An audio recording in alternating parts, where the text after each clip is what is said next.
Hi everybody, this is Tracy from Tracy's Art and Craft, and so today I'm having to do a voiceover, I'm afraid, but we're going to be working in this journal here, and what we're going to be doing is adding the pages and also maybe decorating the front up a little bit.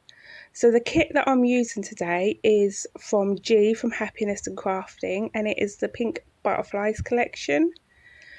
And that will be linked down in the description box below, or at least her stories linked down in the description box below. I absolutely love these pages, so I decided I would use those today. They're so pink and girly and so delicate. So I'm just going to show you through here the kit that you get. As for the borders are my printer.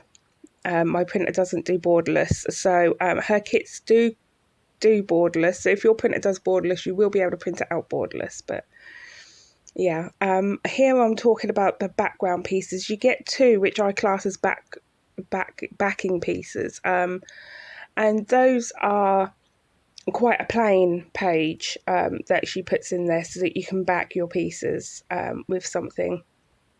So that's the second backing piece as well there.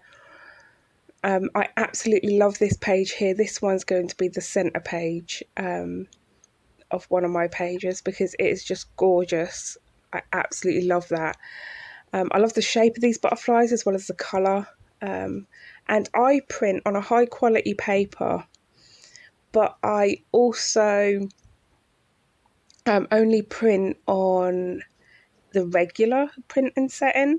You can get high quality or you can do low quality. I do it on the sort of the middle range quality, just the basic normal one. So if you were to do it on high quality or on a laser printer, you would probably get a far better quality, even better than what I have at the moment. And it is already what I think is perfect. It's vibrant and it's beautiful. So I only use kits. I recommend kits to you that I can guarantee every time I buy them, I will get a good printout from them without any fuss and muss. So I do test these. I buy these and I test these long before I tell you.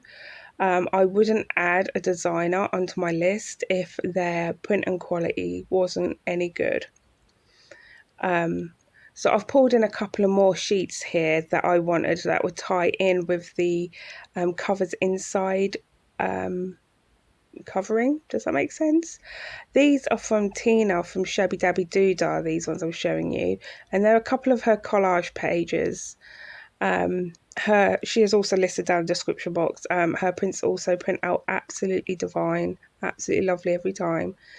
So here I am using those, and I'm just showing you that I want it to look like the inside. And I've also got another printed page here. I believe that was from Tina from Shabby Dabby Doodah, and that's her coffee backing. She always adds in a coffee dyed page for you, so you can back your pieces if you wish to with coffee dye paper if you can't coffee dye them yourself. So I find that always handy.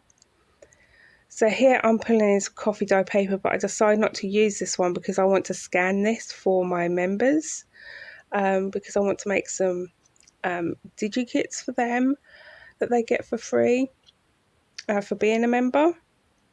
And yeah, that is just a really beautiful coffee dyed piece, so I wanted to scan that one. So I've pulled in some more. I've got a couple of coffee dye pieces there and some tea dyed. The lighter ones are the tea dyed and the darker are the coffee dyed. You can get a light and a dark colour from both tea and coffee dyeing, but I just find that tea comes out a lot lighter than coffee does, and it's just easier to control. If you want dark papers, you'd use coffee, and if you want lighter papers, you use tea, and that's just how I do it. So I'm still grabbing papers here. I'm so sorry. I wasn't very prepared. I never am I? To be honest, I'm always faffing around. So yep, this is me just going through, trying to decide where I want things. if you happen to hear some movement while I'm recording this and while I'm doing the voiceover, I do apologise. My children are about and they are being a little bit noisy, but you know, kids are kids, aren't they? You can't really. It's like trying to stop a dog barking, isn't it? You're never going to win, so it's not worth trying. The kids are just going to make noise. That's just what they do. So yeah, I'm just folding the pages, deciding where they are going to go. So I'm just going to be quiet for now and just yeah, because I'm probably waffling on this video. I do not know what on earth I'm talking about. I'm just folding them, deciding where I want my pages.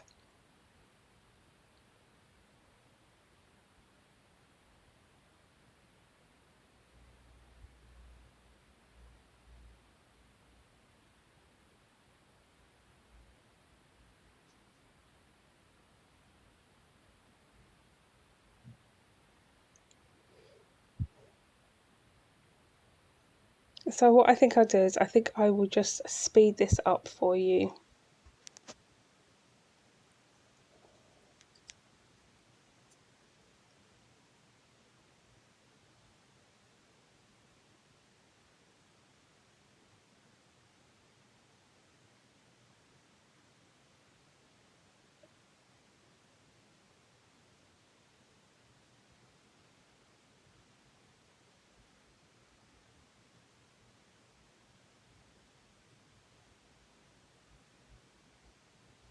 So even though I've sped this up, it takes a little while, but yeah, I'm just sort of deciding which papers I want where.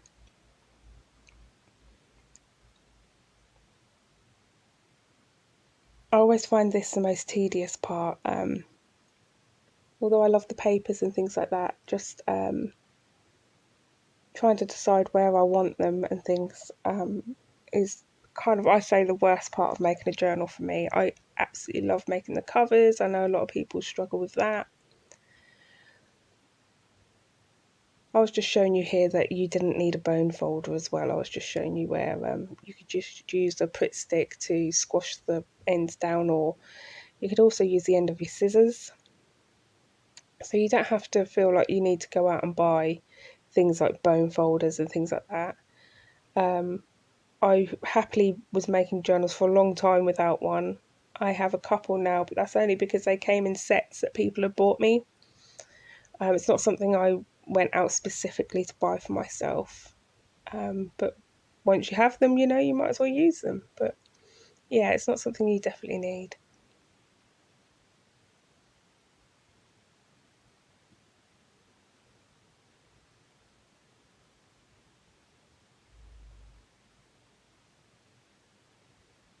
I end up loving how my signatures turn out. I absolutely love the way that I decided to spread out all of the pages. There are a lot of plain pages in this journal, and that's because I want this to be more of a writing journal, so this one isn't going to be stuffed quite so full.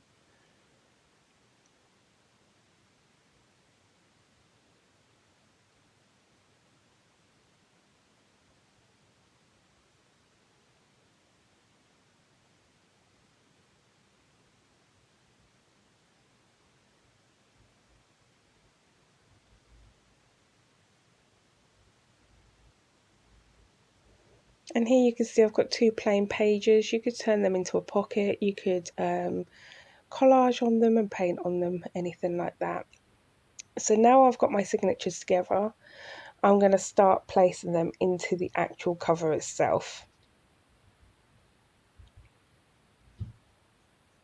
And I'm going to talk you through this process. Hopefully it'll make it clear, and it will help you to show you how to do this. So what I'm going to do now is I am going to be measuring up my pages. I want to butt the edge of my pages up to where the spine starts, and this will guarantee that your pages won't overlap the outside of the book.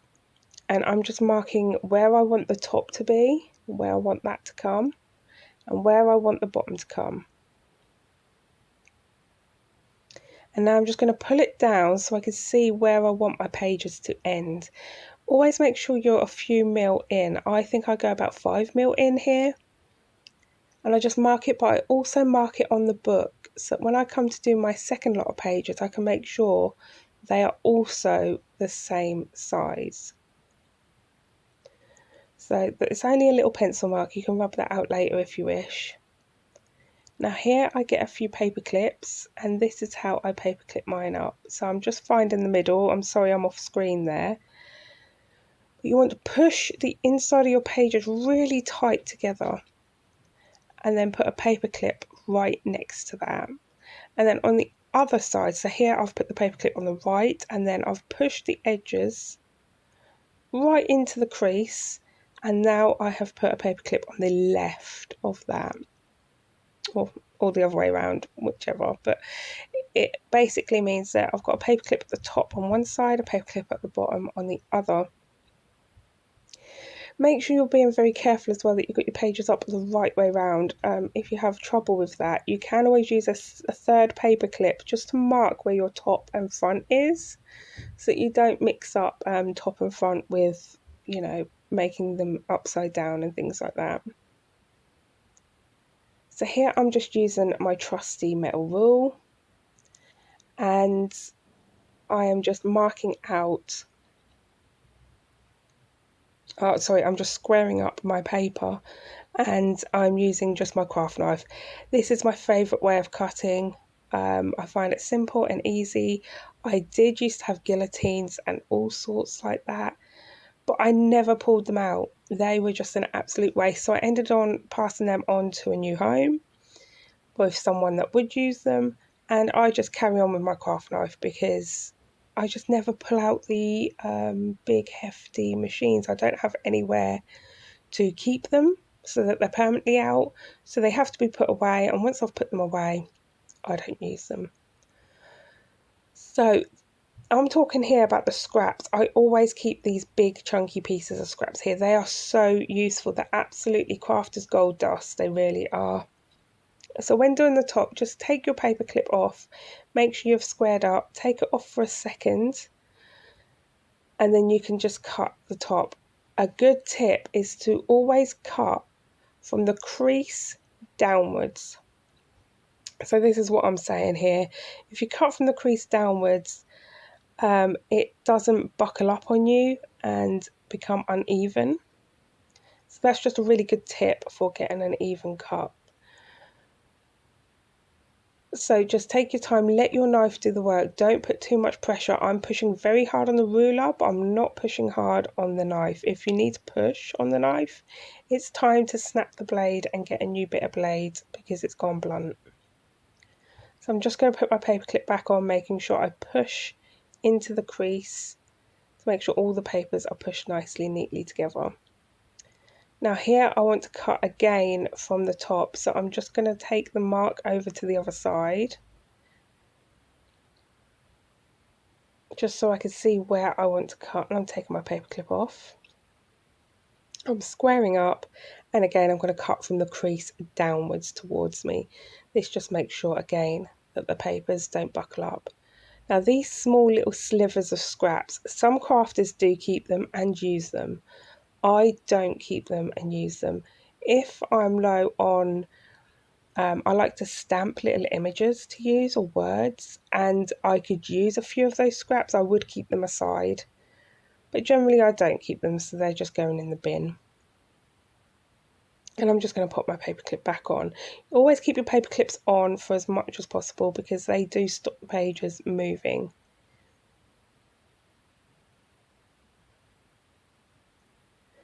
So here I'm just going to show you how I bind in. So I'm deciding whether this is the front signature or the back, and I've decided it's the front.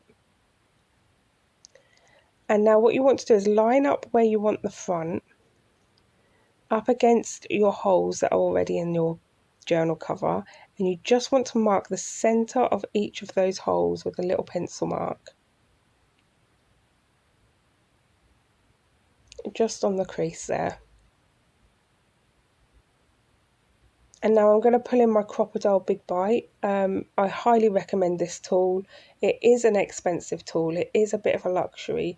But if you can buy yourself something expensive, I would go for this. It saves my hands tremendously. You can use an awl. I'll show you an awl. Here's AWE. That's how you spell it if you want to look for one.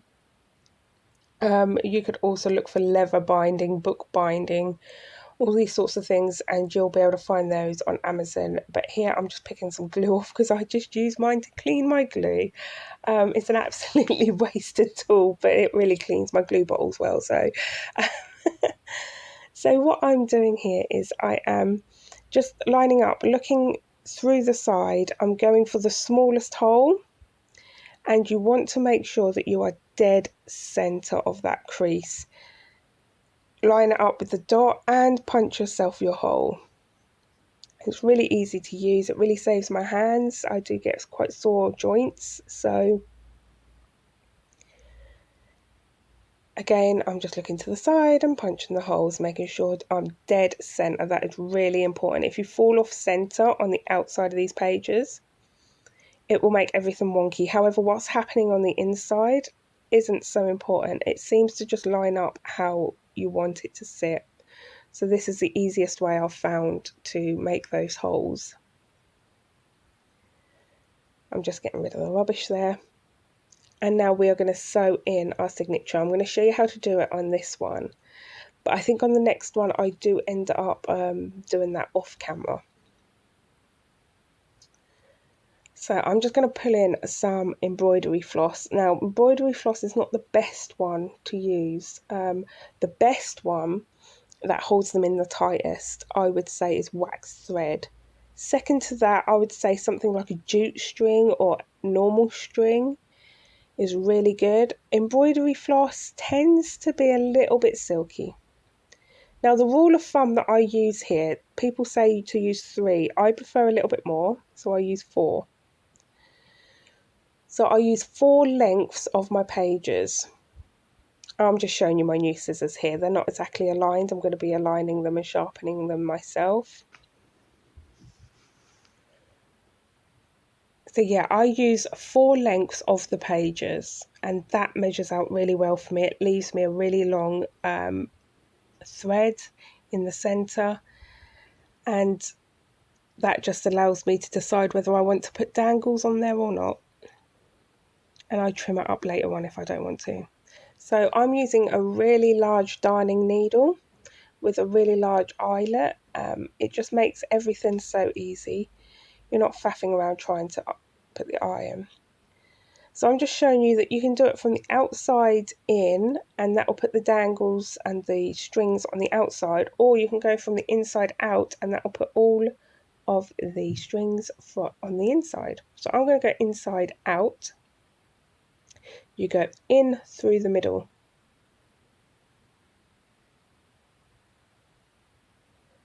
Make sure you leave yourself a tail. And then you're going to go back in through the top. So you've gone out through the middle, in through the top. Now you're going to go out through the bottom. So that's middle, top, bottom.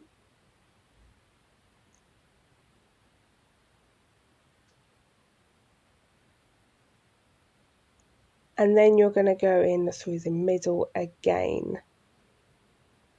So that's middle, top, bottom, middle. And this is the three hole pamphlet stitch.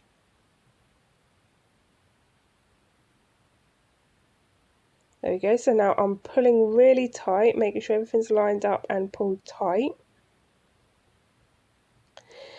And once I've tied my knots, I will be showing you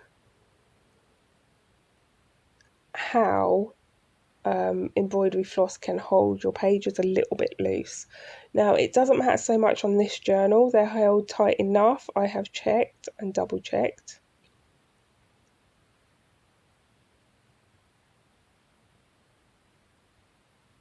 But, you know, if it loosens up over time, it can become a problem. So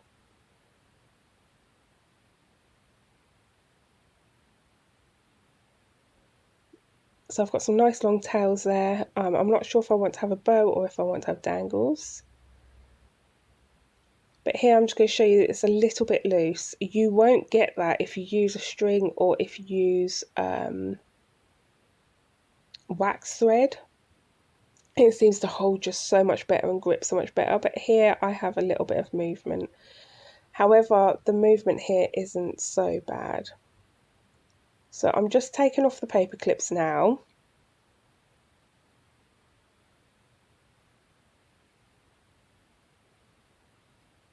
And so what I'm doing is I just bend it over and I get the file folder and give it a squash, really, a bone folder, sorry, and give it a really good squash. And then I fold it over again and squash it the other way. And I do that a couple of times. And what that does is that means that all your papers just sit nicely as you open them. So you've kind of trained the papers to where you want them to be, and it just opens them up nicely. So all the papers now are trained nicely. So I go off camera here, I believe, so in the next signature, and then I come back to you.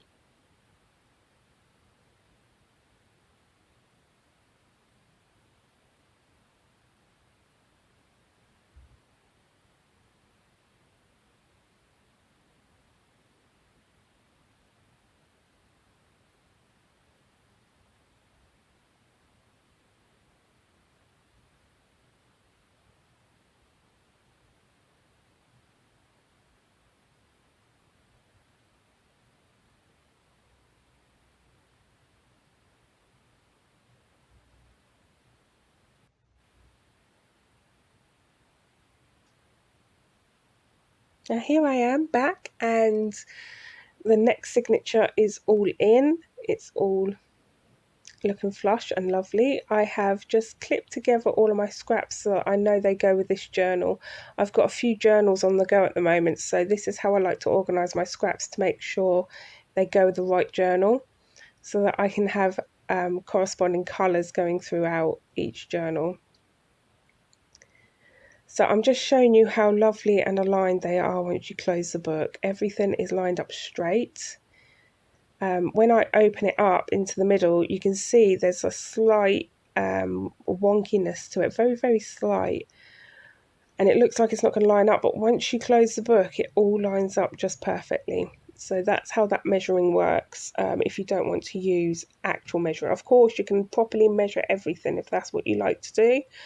I just happen to hate measuring. It's a real it's a real pet peeve of mine. It's absolutely annoying. So here I pull in some of the decorative items, and I'm going to decorate the front a little bit of this journal. There will be a bit of fussy cutting here, so I will be going quiet while I'm fussy cutting because I don't know what to say. I'm just cutting out butterflies. So I'm just choosing which sizes I want. They do come in 5 different sizes, which I love because you could double these up as well to give a real nice 3D effect. And I'm going to use one of the little book plate bits. I like to put words on there, so things like journal or things like that, or I leave it so that somebody else can put their own words on.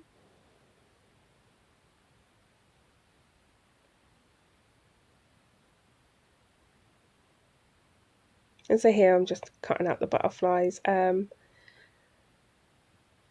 Yep, I hold my scissors still or still-ish, and I move the paper. I do always cut off the antennas. I find them just too fiddly to cut out, and also I don't like the way it looks once you have cut them out, so I always cut off the antennas. But of course that's personal preference. Also, I always exacto cut, which is where you cut exactly to the lines. But you don't have to. You can fussy cut, which is when you leave a little bit of a border. And of course you can do that. There's no problem with that at all.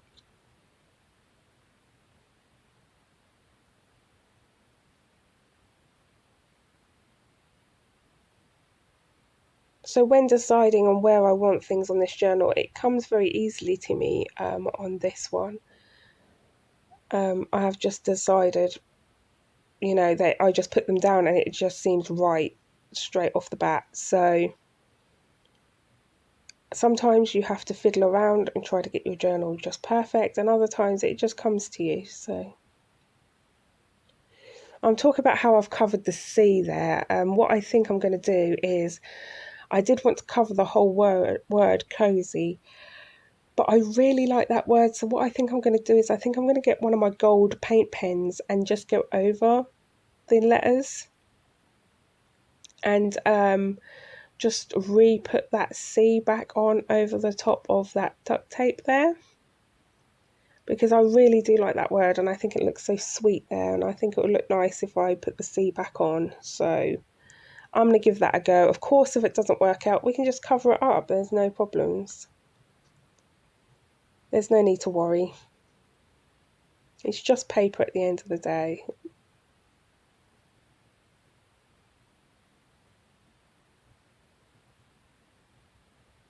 I absolutely love these pink butterflies. They are so girly and sweet.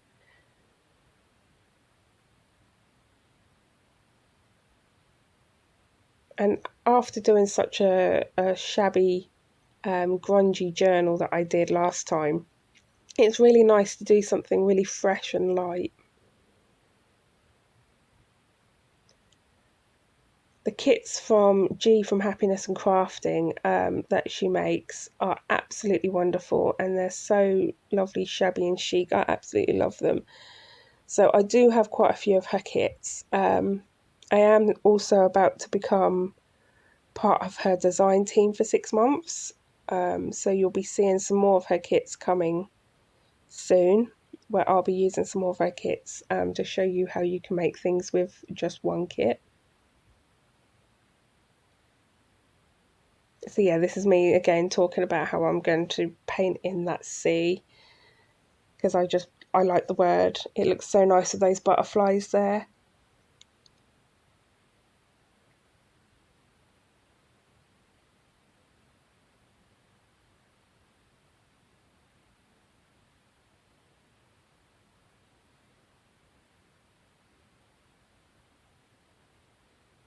So I've just pulled in my 3-in-1. You can also use Fabri-Tac, or to be honest with you, you can use any glue. You could even use hot glue if you wanted to.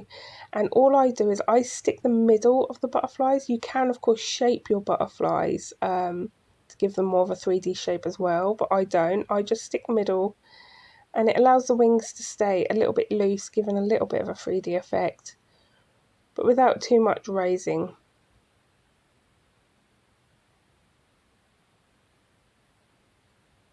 So like I say, as soon as I put them down, I'd already loved where I'd placed them. So I've kept their placements just how I had them.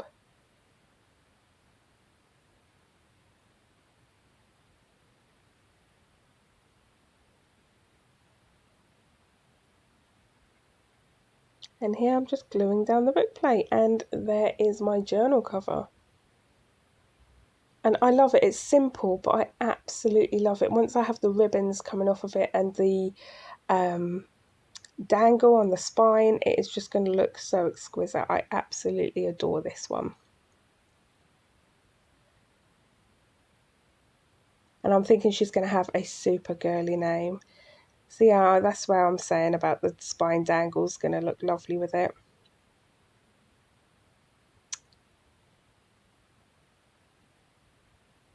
So I hope you've enjoyed watching me do my pages today in this journal. I'm sorry that this video is a little bit late. The audio has just been an absolute nightmare for me.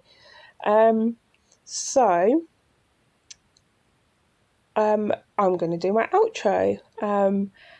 All of my designers that I use, digital designers, are all in the description box below. My store is also in the description box below. I've got 30% off that at the moment. And the code is down there too. And my socials are also down there, so do please go check those out. If you did want to become a member, I do have various things you could do on there, but the highest tariff is where you get the Happy Mail and the digital kits. You also get to know me a little bit more personally as well, where I'm going to be leaving blogs on there too. So yeah, do go check those out if you wish to. And the Happiness and Crafting store is also down there, so do go check that